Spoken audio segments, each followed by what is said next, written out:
Brigadir Qassam, sayap militer Hamas merilis rekaman terbaru baku tembak dengan pasukan Israel pada Selasa 26 Agustus.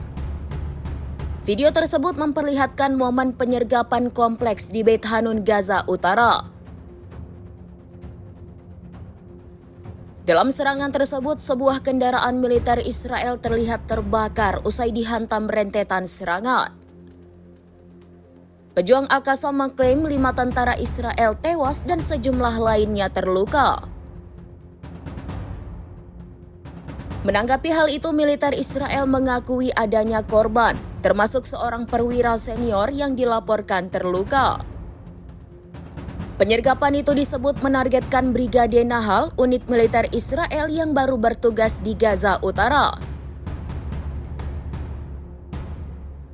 Bentrok bersenjata antara Hamas dan Israel kembali mempertegas eskalasi konflik di wilayah tersebut.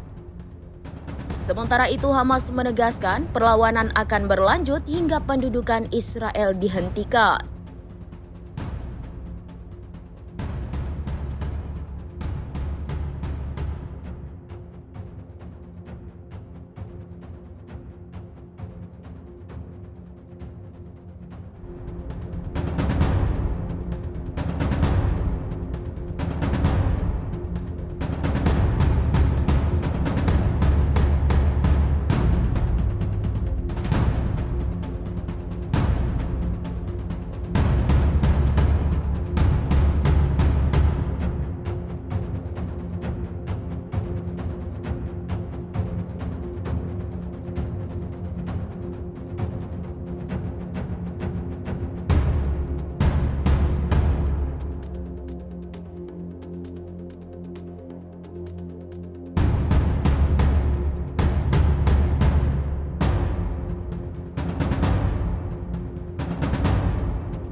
Download Tribun X sekarang, menghadirkan lokal menjadi Indonesia.